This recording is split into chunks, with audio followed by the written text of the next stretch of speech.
আসসালামু আলাইকুম দর্শক, স্বাগত জানাচ্ছি আরটিভির সন্ধ্যার সংবাদে। আপনাদের সঙ্গে রয়েছে আমি নীরা ফেরদৌস এবং আমি সালিহা পারভিন সাথী। বৈশ্বিক বাস্তবতায় যুদ্ধে প্রস্তুতি না নেওয়াটা আত্মঘাতী, এমন মন্তব্য করেছেন প্রধান উপদেষ্টা ডক্টর মোহাম্মদ ইউনূস। দুপুরে বিমান বাহিনীর বার্ষিক মহড়া আকাশ বিজয় 2025-এ যোগ দিয়ে তিনি বলেন, অনেক সময় যুদ্ধের প্রস্তুতিও যুদ্ধের দিকে নিয়ে যায়। যুদ্ধকে ব্যয়বহুল উল্লেখ করে তিনি বলেন, বিগত সরকারের লুটপাটের কারণে দেশের অর্থনৈতিক অবস্থা খারাপ। বিদ্যমান অর্থনৈতিক বাস্তবতা বিবেচনায় নিয়ে কর্মপরিকল্পনা ঠিক করতে হবে। খান আলমিনের রিপোর্টে থাকছে এরই বিস্তারিত। যুদ্ধ বিমানের আকাশে মহড়া, কখনো কখনো রঙিন হয়ে উঠছে শূন্য। রাজধানীর কুর্মিটোলা বিমান বাহিনীর ঘাঁটিতে এমন দৃশ্যায়ন। শত্রুর সঙ্গে লড়তে এমন সামরিক প্রস্তুতির মহড়া দিয়েছে বিমান বাহিনী। 23 এপ্রিল শুরু হওয়া বার্ষিক মহড়া আকাশ বিজয় 2025-এর সমাপনী দেখেন প্রধান উপদেষ্টা ডক্টর মোহাম্মদ ইউনূস। বিমানের পাশাপাশি মহড়ায় সেনা ও নৌবাহিনী, বিজিবি, পুলিশ, ফায়ার সার্ভিস ও বিএনসিসি অংশ নেয়। বীরুত্তম একে খন্দকার ঘাঁটিতে মহড়ায় প্রধান উপদেষ্টাকে গার্ড অব অনার দেয়া হয়।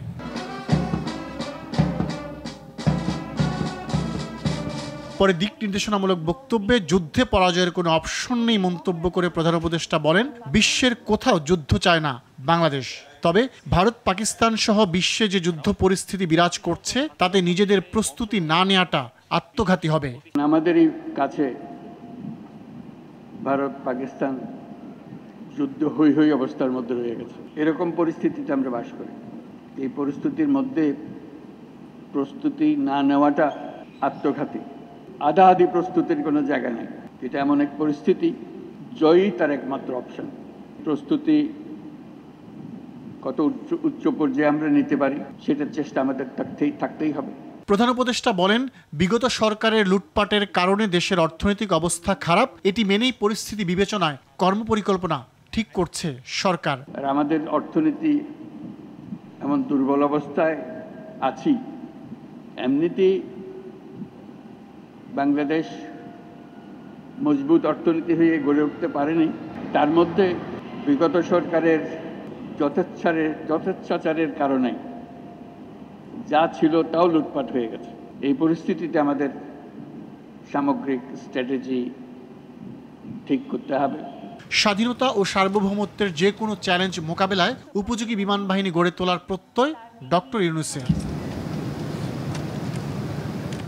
খান আলামিন, আরটিভি, ঢাকা। ভারত পাকিস্তান প্রসঙ্গ। 36 ঘন্টার মধ্যে ভারত পাকিস্তানে হামলা চালাতে পারে। পাকিস্তানের তথ্যমন্ত্রীর এই আশঙ্কার পর এলওসির কাছাকাছি এলাকায় ভারতের রাফাল যুদ্ধবিমান টহল দিয়েছে বলে দাবি করেছে পাকিস্তান। এ সময় পাকিস্তান বিমান বাহিনীর পাল্টা পদক্ষেপের কারণে ভারতের যুদ্ধ বিমানগুলো পিছু হটতে বাধ্য হয় বলে দাবি করে দেশটি।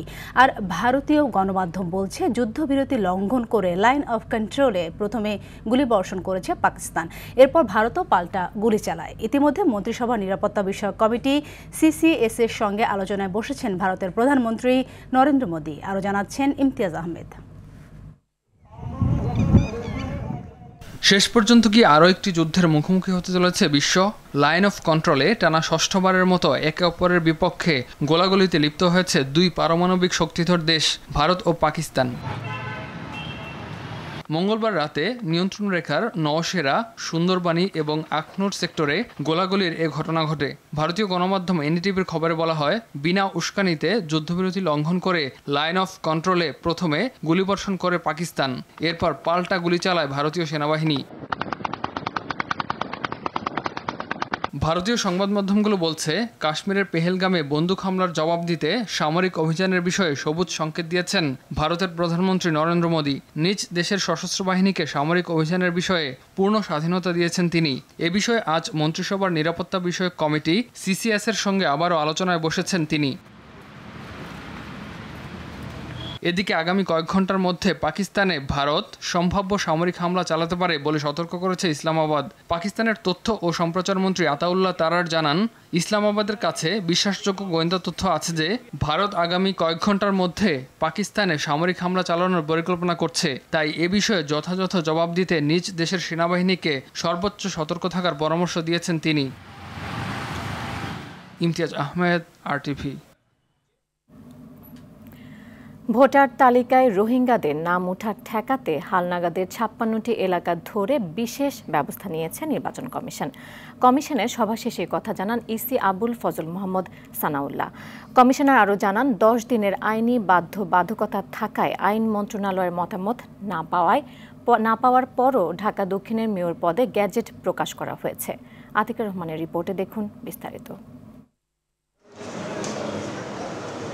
আগারগাঁও নির্বাচন ভবনে প্রধান নির্বাচন কমিশনার AM নাসির উদ্দিনের সভাপতিত্বে চতুর্থ কমিশন সভা অনুষ্ঠিত হয়েছে। সভা শেষে কথা বলেন কমিশনার আবুল ফজল মোহাম্মদ সানাউল্লাহ। তিনি বলেন, গেল কয়েক বছরে অনেক রোহিঙ্গা জাতীয় পরিচয়পত্র ও পাসপোর্ট তৈরি করেছে। এবার ভোটার তালিকায় রোহিঙ্গা চিহ্নিত হলে তাৎক্ষণিকভাবে বাদ দেওয়ার সিদ্ধান্ত নিয়েছে ইসি। রোহিঙ্গারা যাতে ভোটার তালিকায় অন্তর্ভুক্ত হতে না পারে সেই জন্য আমাদের যে বিশেষ এলাকা আছে 56টা উপজেলাকে সংশ্লিষ্ট করে সেগুলো আমরা নিয়মিতভাবে আমরা হালনাগাদ করে থাকি। আর রোহিঙ্গাদের তারপরেও প্রতারণামূলকভাবে যদি কেউ ঢুকে যায় সেটা প্রাত্যহিকভাবে আমাদের বাদ দেওয়ার প্রক্রিয়া চলছে। হাইকোর্টের রায়ে বৈধতা পাওয়া ঢাকা দক্ষিণের মেয়র ইশরাক হোসেনের বিষয়ে তিনি বলেন, আইনি বাধ্যবাধকতায় ইসি গেজেট প্রকাশ করেছে।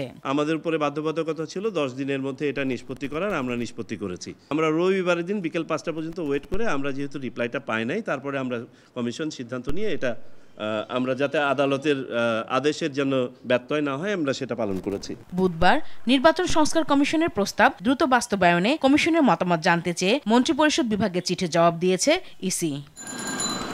আতিকা রহমান, RTV, ঢাকা। বিএনপি নেতা আমানুল্লাহ আমানের 13 বছর ও তার স্ত্রী সাবেরার 3 বছর সাজা বাতিল করেছে আপিল বিভাগ। সকালে ভারপ্রাপ্ত প্রধান বিচারপতি আশফাকুল ইসলামের নেতৃত্বাধীন 3 সদস্যের আপিল বিভাগ এ রায় দেন। অবৈধ সম্পদ অর্জন ও সম্পদের বিবরণীতে তথ্য গোপনে অভিযোগ করা মামলায় 2007 সালে আমানুল্লাহ আমানকে 13 বছরের কারাদণ্ড দিয়েছিলেন ঢাকার বিশেষ জজ আদালত। সেই সঙ্গে একই মামলায় তার স্ত্রী সাবেরাকে 3 বছরের কারাদণ্ড দেওয়া হয়েছিল। ব্যারিস্টার মাহবুব উদ্দিন খোকন জানান, এ মামলায় খালাস পাওয়ায় ভবিষ্যতে নির্বাচনে অংশ নিতে আমানুল্লাহ আমানের কোনো আইনি বাধা নেই।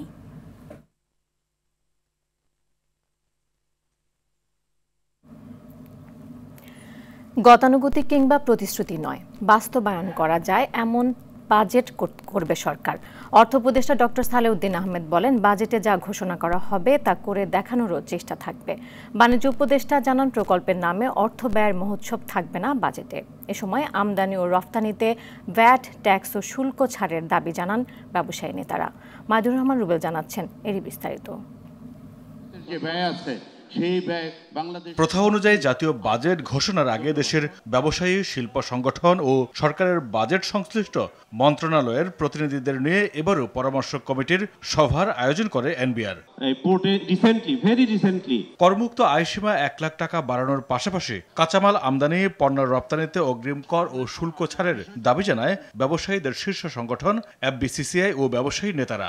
FBCCI বলছে কর জাল বাড়াতে হবে, আমরা যারা কর দেই তাদের উপর বেশি বেশি আরো করের চাপ আসছে। আমাদের যে ভ্যাট ইতিমধ্যে আমাদের 10% থেকে 15% করা হয়েছে, আমরা রাস্তায় নামতে হয়েছে আমাদেরকে। এ সময় ব্যবসার পরিবেশ উন্নয়নে সব ধরনের পদক্ষেপের আশ্বাস দেন বিডার চেয়ারম্যান। আর এনবিআর চেয়ারম্যান জানান, কর ফাঁকি রোধের পাশাপাশি আদায় বাড়াতে ডিজিটালের পথে হাঁটবে সংস্থাটি।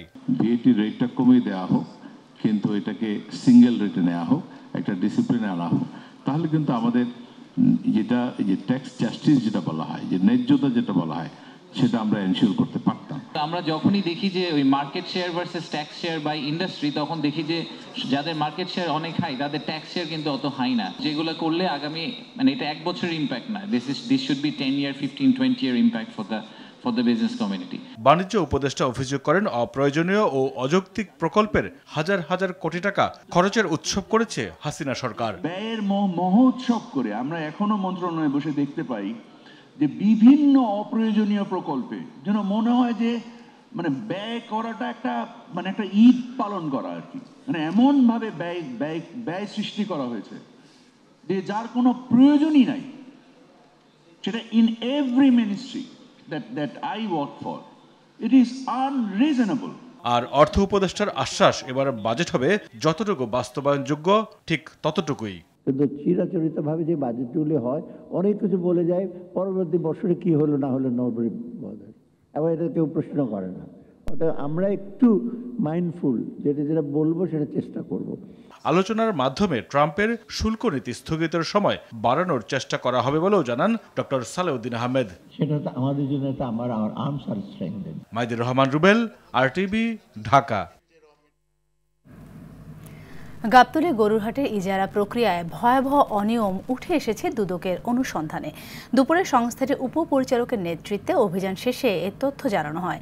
ডিএনসিসির প্রশাসক অসঙ্গতির কথা স্বীকার করে বিষয়টি খতিয়ে দেখতে কমিটি গঠনের কথা জানান। মাইদুর রহমান রুবেলের আরও একটি রিপোর্ট। কুরবানির ঈদকে সামনে রেখে স্থায়ী ও অস্থায়ী পশুর হাট ইজারা দেওয়ার প্রক্রিয়া শুরু করে ঢাকা উত্তর সিটি কর্পোরেশন। ইজারা প্রক্রিয়ায় অনিয়ম থাকায় নির্দিষ্ট সময়ে গাবতলী পশুর হাট হস্তান্তর করতে পারেনি সিটি কর্পোরেশন। পাশাপাশি হাসিল আদায়ের উদ্যোগ নেয় সংস্থাটি।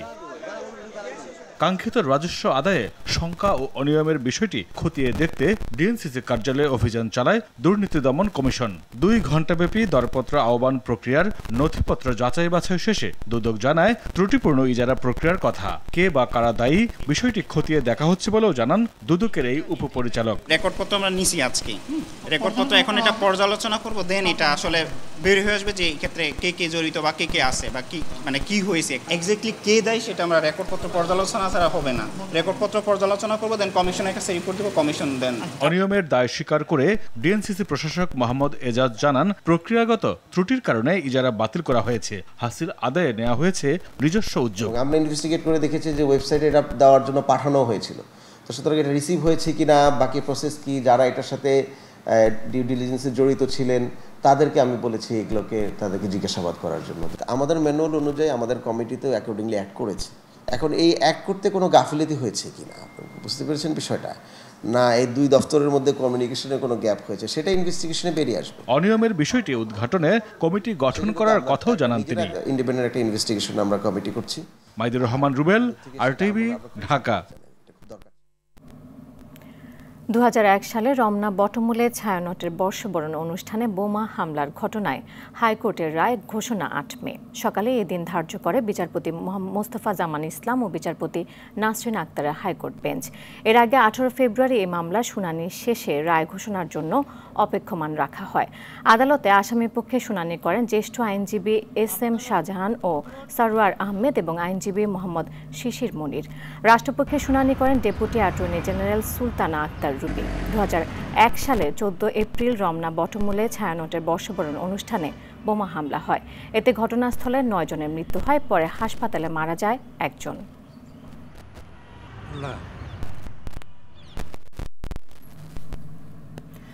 শুধু প্রস্তাবনা নয়, নারী বিষয়ক সংস্কার কমিশন বাতিল করে নতুন কমিশন গঠনের দাবি জানালো ইসলামী দলগুলো। দ্রুততম সময়ে বাতিল না করলে আন্দোলনে নামার হুঁশিয়ারি দিয়েছেন জামায়াতের আমির। আর নারী সংস্কার প্রস্তাবকে ফ্যাসিবাদীদের ঘোলা পানিতে মাছ শিকার করার ষড়যন্ত্র বলে অভিহিত করেছেন চরমোনাই পীর। অরণ্য গফুরের রিপোর্ট। 19 এপ্রিল ডক্টর ইউনূসের কাছে প্রস্তাবনা জমা দেয় নারী সংস্কার কমিশন। এতে বিয়ে, তালাক, উত্তরাধিকার সহ ইসলাম পরিপন্থী বিভিন্ন প্রস্তাব থাকায় তীব্র বিরোধিতায় নামে ইসলামী দল ও সংগঠনগুলো। তারই ধারাবাহিকতায় রাজধানীর ডিপ্লোমা ইঞ্জিনিয়ার্সে জাতীয় ওলামা মাশায়েখ আইম্মা পরিষদ আয়োজন করে নারী বিষয়ক সংস্কার কমিশনের ইসলাম ফোবিয়া আমাদের করণীয় শীর্ষক সেমিনার। এতে আলেম ওলামা ছাড়াও যোগ দেয় বেশ কয়েকটি দলের শীর্ষ নেতারা। এ প্রস্তাবনাকে নারীর কাঁধে বন্দুক রেখে ইসলামকে ঘায়েল করার চক্রান্ত বলে মন্তব্য করেন তারা। বিভিন্ন ফাঁদে পড়ে একটা খারাপ পেশায় গিয়েছেন, আমরা তাদেরকে সেই পেশা থেকে ফিরিয়ে আনতে চাই, পুনর্বাসন করতে চাই।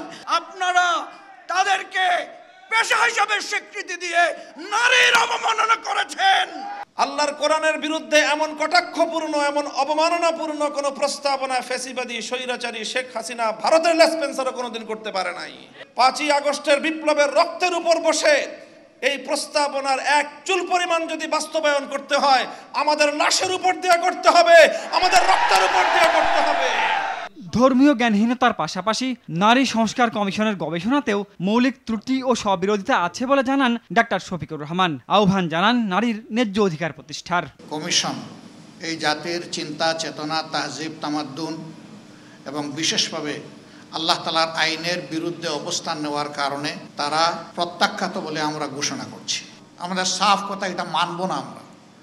এর জন্য কোনো আন্দোলনেও আমরা যেতে চাই না, কিন্তু যদি আমাদেরকে বাধ্য করা হয় অবশ্যই আমরা আন্দোলনে যাব। জনগণের মুখোমুখি হতে না চাইলে সংখ্যাগরিষ্ঠ মানুষের মতামতের ভিত্তিতে নতুন নারী নীতি করার আহ্বান জানান ইসলামী নেতারা।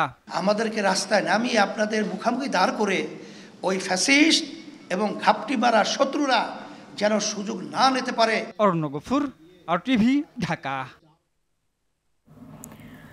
দিল্লি থেকে ফোনে পুলিশ সহ অন্যদের হুমকি দিচ্ছেন শেখ হাসিনা, এমন একটি অডিও রেকর্ডের ফরেনসিক প্রমাণ মিলেছে। এটি ট্রাইব্যুনালের বিচার কাজকে বাধাগ্রস্ত করছে।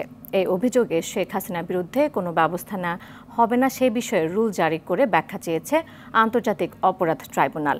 অন্যদিকে রাজধানী যাত্রাবাড়ী ও ভাটারা থানায় পৃথক দুটি হত্যা মামলায় সালমান এফ রহমান ও সাবেক আইজিপি চৌধুরী আবদুল্লাহ আল মামুনের 3 দিন করে রিমান্ড মঞ্জুর করেছে আদালত।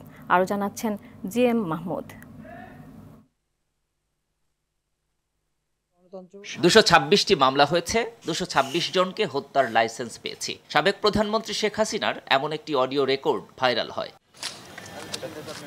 প্রথমে এটি AI জেনারেটেড মনে করা হলেও পরে বক্তব্যের ফরেনসিক প্রমাণ মেলে এবং শেখ হাসিনার এমন বক্তব্য বিচারিক কার্যক্রমকে বাধাগ্রস্ত করছে বলে অভিযোগ ওঠে। আসামি শেখ হাসিনা এবং শাকিল আহমেদ তাদের কথোপকথনের মাধ্যমে আন্তর্জাতিক অপরাধ ট্রাইব্যুনালে চলমান যে বিচার প্রক্রিয়া তার সাক্ষীদেরকে ভয়ভীতি দেখিয়েছেন, বিচার প্রক্রিয়াকে বাধাগ্রস্ত করার চেষ্টা করেছেন এবং এইখানে যে মামলাগুলো রয়েছে সেগুলোকে প্রেজুডিস করার চেষ্টা করেছেন। এ প্রেক্ষিতে ওই অডিও রেকর্ডের গ্রহণযোগ্যতা ও প্রভাব বিবেচনায় শেখ হাসিনার কাছে আদালত অবমাননার ব্যাখ্যা চাইলেন ট্রাইব্যুনাল। আগামী 15ই মে অথবা তার পূর্বে তাদেরকে সশরীরে অথবা আইনজীবীর মাধ্যমে আদালতে তাদের এই কনভারসেশনের ব্যাপারে তাদের যে কন্ডাক্ট সেগুলোর ব্যাখ্যা দেওয়ার জন্য আদালত নির্দেশ দিয়েছেন। এদিকে রাজধানীর যাত্রাবাড়ী ও ভাটারা থানার পৃথক 2 হত্যা মামলায় সালমান এফ রহমান ও সাবেক আইজিপি চৌধুরী আবদুল্লাহ আল মামুনের 3 দিন করে রিমান্ড মঞ্জুর করেছেন আদালত। অপরাধমূলক ষড়যন্ত্রের সঙ্গে GM Mahmud, RTV, Dhaka.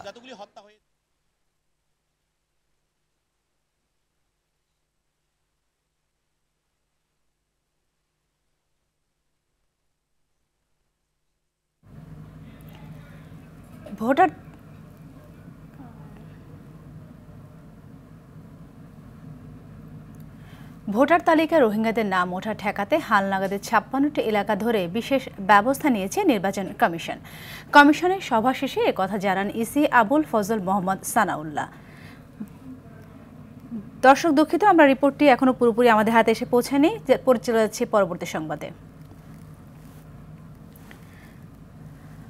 BNP মহাসচিব মির্জা ফখরুল ইসলাম আলমগীর বলেছেন, জনগণ নির্বাচন চায়, তারা সংস্কার বোঝে না। নির্বাচিত সরকারের কাছে জনগণ সুখ দুঃখের কথা বলতে পারে। দলটির সিনিয়র যুগ্ম মহাসচিব রুহুল কবির রিজভী বলেন, পতিত সরকার অপরিকল্পিতভাবে মিল কারখানা বন্ধ করে শ্রমিকদের পথে বসিয়েছে।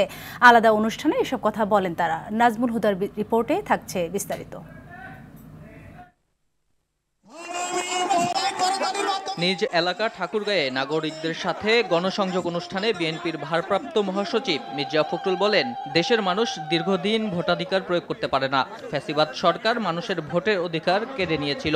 মানুষ এখন চায় দ্রুত একটি নির্বাচন। নির্বাচন যারা হয় তাড়াতাড়ি নির্বাচনটা হইলে আমরা ভোট দিয়ে একটা সরকার গঠন করতে পারি। যে সরকারটাই গঠন হোক ওটা তো আমাদের সরকার হবে, তাই না? জনগণের সরকার হবে। আমরা আমাদের সুখ-দুঃখের কথাগুলো তাদেরকে বলতে পারবো, তারা আমাদেরকে সাহায্য করবে। এর আগে ঠাকুরগাঁয়ে মন্দিরের ফলক উন্মোচন অনুষ্ঠানে মির্জা ফখরুল বলেন, ধর্মীয় বিভাজনের রাজনীতি পরিহার করে মিলেমিশে থাকলে সবার জন্যই মঙ্গল। দুপুরে নয়াপল্টনে শ্রমিক সমাবেশ নিয়ে সংবাদ সম্মেলনে রুহুল কবির রিজভী বলেন, ফ্যাসিস্ট সরকারের সমর্থক ব্যবসায়ীদের মিল কারখানা বন্ধ করে শ্রমিক ছাঁটাই ঠিক হয়নি।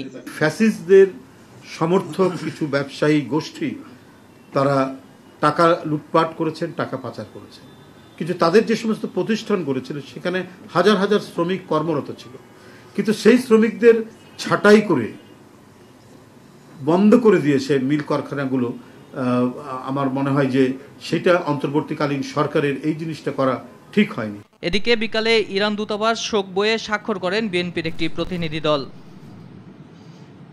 নাজমুল হুদা, RTV, ঢাকা। জুলাই আন্দোলনে অংশ নেওয়া শিক্ষার্থীদের বিরুদ্ধে দায়ের করা মামলা প্রত্যাহার সহ 4 দফা দাবি জানিয়েছে বরিশাল বিশ্ববিদ্যালয়ের শিক্ষার্থীরা। গেল রাতে ঢাকা কুয়াকাটা মহাসড়ক 2 ঘন্টা অবরোধ করে রাখে তারা। মশাল মিছিলের পর মহাসড়ক অবরোধ করে শিক্ষার্থীরা জানায় একাধিকবার দাবি জানালেও মামলা প্রত্যাহারে কোনো ব্যবস্থা নেয়নি বিশ্ববিদ্যালয় প্রশাসন।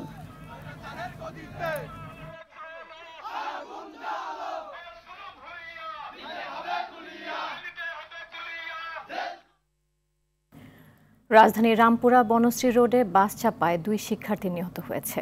মোটরসাইকেলে থাকা নিহত পাভেল ও নোমান দুজনে বন্ধু ছিলেন। ঘটনাস্থল থেকে ঘাতক মিয়ামি পরিবহন বাসটিকে আটক করা গেলেও চালক ও হেলপার পালিয়ে গেছে। পুলিশ জানিয়েছে অটোরিকশা ও বাসের চালকের কারণে দুর্ঘটনায় মৃত্যু হয়েছে।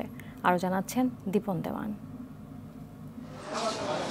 বুধবার সকাল 11:30টার দিকে ম্যাডাদিয়া থেকে বনশ্রীর দিকে যাচ্ছিলেন 2 বন্ধু পাভেল ও নোমান। ফরাইজি হাসপাতালের সামনে গেলে অটোরিকশার ধাক্কায় মোটরসাইকেলে থাকা 2 বন্ধু পড়ে যায়। এ সময় 4-5 ফুট দূরত্বে থাকা দ্রুতগতির মিয়ামি পরিবহনের একটি বাস তাদের চাপা দেয়। অটো কাইটে পড়ে আছে, মোটরসাইকেল পড়ে আছে, তো এটা মিয়ামিন বাস বলে। ও 4 ফিট দূরত্ব ছিল, ও ব্রেক করতে পারতো। একটা মানুষ দৌড়ছে, ব্লিডিং হচ্ছে, মাথাতে দৌড়ছে আর কি এভাবে। পরে আরগুলো টাকা পয়সা মানিব্যাগ যা ছিল সব নিয়ে গেছে, ফোনটা পর্যন্ত নিয়ে গেছে। টাকাগুলো দিয়ে যেতি, আইডেন্টি কার্ডগুলো রেখে যেতি। ঘটনাস্থলেই মারা যান নোমান, আর ফরাজি হাসপাতালে নেয়ার কিছুক্ষণের মধ্যে মারা যান পাভেল। খবর পেয়ে হাসপাতালে ছুটে যান তাদের স্বজনরা। হসপিটাল থেকে ফোন করছে, এর ফোনের নাম্বার চেক করে মামা নাম্বার দেখে তারপরে ফোন করছে আমার নাম্বারে। নোমানের নাম্বার ফোন দিছি, পরে একটা লোক ধরে বলতেছে যে আপনি কি হন, আমি খালা কই, আপনারা তাড়াতাড়ি আসেন, ওই অ্যাক্সিডেন্ট করছে। পুলিশ জানায় দুর্ঘটনায় বাসটিকে আটক করতে পারলেও চালক ও হেলপার পালিয়ে যায়। অটোকে সাইড দিতে গিয়ে অথবা অটোর সাথে ধাক্কা লেগে গাড়ির নিচে পড়ে গেছে, এটা আমরা জানতে পারছি। গাড়িটা আটক করছি। মোটরসাইকেলটাও আমরা জিম্মায় নিয়েছি যে মোটরসাইকেলটা অ্যাক্সিডেন্ট হয়েছে এবং 2 জন লোক মারা গেছে। নিহত নোমান ও পাভেল ইন্টারমিডিয়েটের শিক্ষার্থী। দীপন দেওয়ান, RTV, ঢাকা। দেশের অন্যতম বিজ্ঞাপনী সংস্থা এশিয়াটিক মার্কেটিং কমিউনিকেশনস লিমিটেড সব ব্যাংক ও নন ব্যাংক আর্থিক প্রতিষ্ঠানের হিসাব স্থগিত করার ঘটনা উদ্বেগ জানিয়েছে টেলিভিশন মালিকদের সংগঠন association of television channel owners অ্যাটকো। সকালে সংগঠনটির নির্বাহী পরিষদের জরুরি সভায় এই উদ্বেগ জানানো হয়। পরে সংগঠনের সভাপতি অঞ্জন চৌধুরী স্বাক্ষরিত সংবাদ বিজ্ঞপ্তিতে বলা হয়, সম্প্রতি এশিয়াটিকে গ্রুপের প্রাতিষ্ঠানিক ব্যাংক অ্যাকাউন্ট স্থগিতের কারণে দেশের সব টেলিভিশন চ্যানেল আর্থিকভাবে ক্ষতিগ্রস্ত হচ্ছে। বিষয়টি নিয়ে অ্যাটকো গভীর উদ্বেগ প্রকাশ করছে। দ্রুততম সময়ে বিষয়টি সমাধানে সরকারের হস্তক্ষেপ কামনা করে তারা। বিএনপি ক্ষমতায় না আসা পর্যন্ত ভাত খাবেন না এমন প্রতিজ্ঞা 11 বছর পার করে দেয়া ঝিনাইদহের বিএনপি কর্মী নিজামুদ্দিনের পাশে দাঁড়িয়েছেন দলটির ভারপ্রাপ্ত চেয়ারম্যান তারেক রহমান। বিএনপির স্বাস্থ্য বিষয়ক সম্পাদক ডক্টর রফিকুল ইসলামের নেতৃত্বে নিজামুদ্দিনকে ঢাকার বাংলাদেশ মেডিকেল বিশ্ববিদ্যালয়ে ভর্তি করে সুচিকিৎসা দেওয়া হবে। দলের প্রতি তারা এমন অনুগত্য দৃষ্টান্ত হয়ে থাকবে বলে জানিয়েছে বিএনপি নেতারা।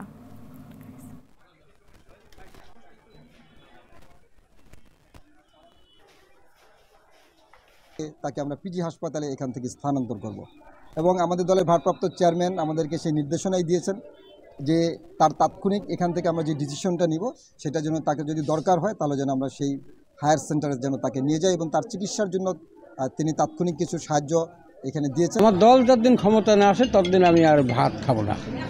আমার তারেক জিয়া বাড়ি আসবে, আমি সেখানে বাসায় যাব, তারপরে আমার দলে বসবে, আমি ভাত খাবো কে খাবো না। বরিশালে গেল 24 ঘন্টায় ডেঙ্গুতে আক্রান্ত হয়ে একজনের মৃত্যু হয়েছে। এ সময় আক্রান্ত হয়েছে আরও 22 জন। এ নিয়ে হাসপাতালে চিকিৎসা নিচ্ছে 50 জন। চলতি মৌসুমে ডেঙ্গুতে 750 জন আক্রান্ত হলেও মৃত্যু হয়েছে 3 জনের। যদিও এ বিষয়ে তেমন কোনো জোরালো পদক্ষেপ নেই বরিশাল সিটি কর্পোরেশনের। আর চিকিৎসকরা বলছেন ডেঙ্গুর 5টি লক্ষণের মধ্যে যে কোনো একটি দেখা গেলেই হাসপাতালে ভর্তি হতে হবে। সঠিক সময় চিকিৎসা না নিলে মৃত্যুর ঝুঁকি থাকে।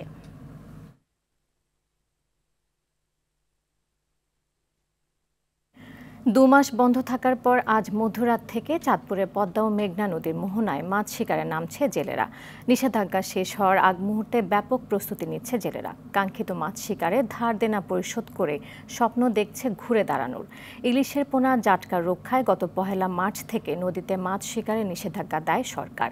চাঁদপুর থেকে শরীফ চৌধুরী পাঠানো তথ্যচিত্রে বিস্তারিত জানাচ্ছেন আব্দুল হামিদ। 2006 সাল থেকে দেশের মাছের অভয়াশ্রমগুলোতে নিষেধাজ্ঞা দিয়ে আসছে সরকার। সেই ধারাবাহিকতায় গত 1 মার্চ থেকে চাঁদপুরের পদ্মা ও মেঘনা নদীর মোহনায় বন্ধ ছিল মাছ শিকার। ঝাটকা শিকার কমিয়ে ইলিশের উৎপাদন বাড়াতেই সরকারের এমন সিদ্ধান্ত। নিষেধাজ্ঞা প্রত্যাহার হয় আজ মধ্যরাত থেকে জেলার প্রায় 50,000 জেলে নদীতে মাছ শিকারে নামবে। এরই মধ্যে নৌকা, জ্বালানি, জালসহ মাছ শিকারের যাবতীয় সরঞ্জাম প্রস্তুত করেছে জেলেরা।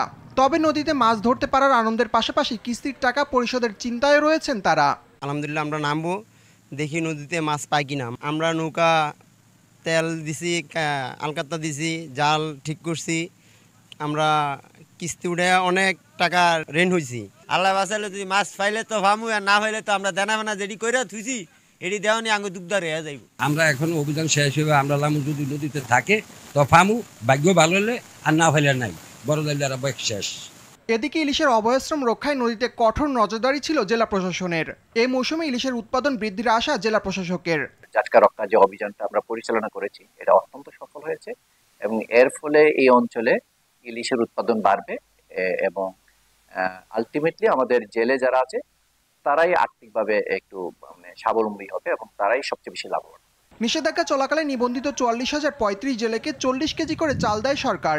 এবার নিষেধাজ্ঞা অমান্য করে মাছ শিকারের দায়ে 3 শতাধিক জেলেকে আটক করে বিভিন্ন মেয়াদে কারাদণ্ড দেয় ভ্রাম্যমাণ মোবাইল কোর্ট। একই সাথে তাদের কাছ থেকে 3.5 লক্ষ টাকা জরিমানা আদায় করা হয়। আব্দুল হামিদ, RTV। শ্রমিকের সাথে মালিক ও সরকারের দূরত্ব রয়েছে, তা কমিয়ে আনার চেষ্টা চলছে বলে জানিয়েছেন শ্রম ও কর্মসংস্থান মন্ত্রণালয়ের উপদেষ্টা ডক্টর এম সাখাওয়াত হোসেন। সকালে সচিবালয়ে মহান মে দিবস ও জাতীয় পেশাগত স্বাস্থ্য সেফটি দিবস উপলক্ষে সংবাদ সম্মেলনে এসব কথা বলেন তিনি। এ সময় তিনি আরও বলেন, ILO এর দেওয়া সংশোধনী অনুযায়ী শ্রম আইন সংশোধন সহ শ্রমিকদের উন্নতি হয় সেটি লক্ষ্য রেখে নানা উদ্যোগ নিচ্ছে সরকার। উপদেষ্টা জানান, কর্মসংস্থান অধিদপ্তর তৈরি হলে শ্রমিকদের নিয়ে কাজ করা সহজ হবে। শ্রমিকের স্বার্থ সুরক্ষার বিষয়ে মালিকদের সহায়তা চান শ্রম উপদেষ্টা। ভারতে ভয়াবহ অগ্নিকাণ্ডে নিহত হয়েছে অন্তত 14 জন। জানা যায়, স্থানীয় সময় মঙ্গলবার রাত 8:15টার দিকে উত্তর কলকাতার বড় বাজারে একটি আবাসিক হোটেলে আগুন লেগে প্রাণহানির এই ঘটনা ঘটে। নিহতদের মধ্যে 2 জন শিশু, 1 জন মহিলা এবং 11 জন পুরুষ। পুলিশ জানায়, আগুনের ফলে সৃষ্ট ধোঁয়ায় দম বন্ধ হয়ে মৃত্যু হয় তাদের। তবে ঠিক কিভাবে আগুনের সূত্রপাত তা এখনও জানা যায়নি। ফিলিস্তিনের গাজায় ইসরায়েলি বাহিনীর বর্বরতায় আরও 51 জন নিহত হয়েছে। অঞ্চলটিতে চরম আকারে পৌঁছেছে খাদ্য সংকট। পাশাপাশি নানা রোগে আক্রান্ত হচ্ছে শিশু, নারীসহ সাধারণ মানুষ। এ অবস্থায় মৃত্যুর মিছিলে যুক্ত হচ্ছে একের পর এক ফিলিস্তিনির নাম। তবে ইসরায়েলের দাবি, গাজায় মানবিক সংকটের কোনো প্রমাণ নেই। বিস্তারিত রাকিব হাসানের রিপোর্টে। মৃত্যুর এই মিছিল যেন থামছেই না। ইসরায়েলি বাহিনীর বর্বর হামলা, খাদ্য সংকট, চিকিৎসা ও ওষুধের অভাবে প্রাণ হারাচ্ছে ফিলিস্তিনের সাধারণ মানুষ।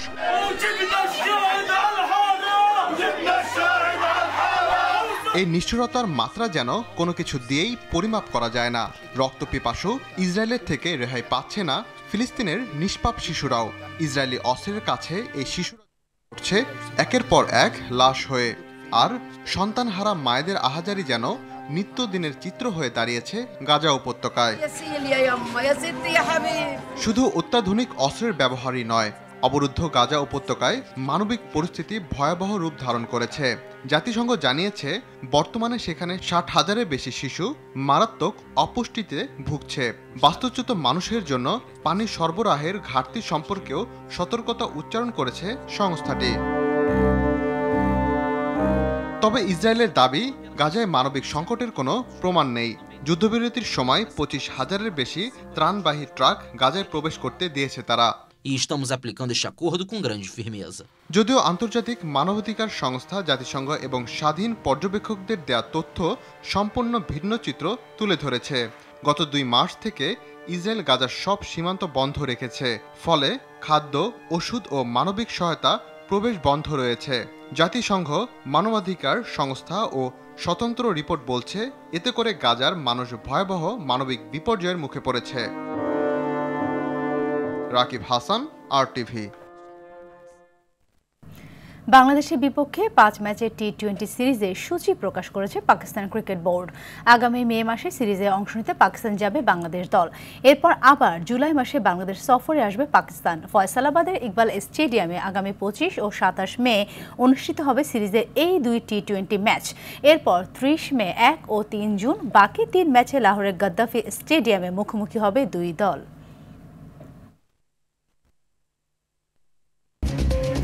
দর্শক, সন্ধ্যা সংবাদ এ পর্যন্তই। রাতের সংবাদ 11:15টায় দেখার আমন্ত্রণ রইল। ধন্যবাদ সবাইকে।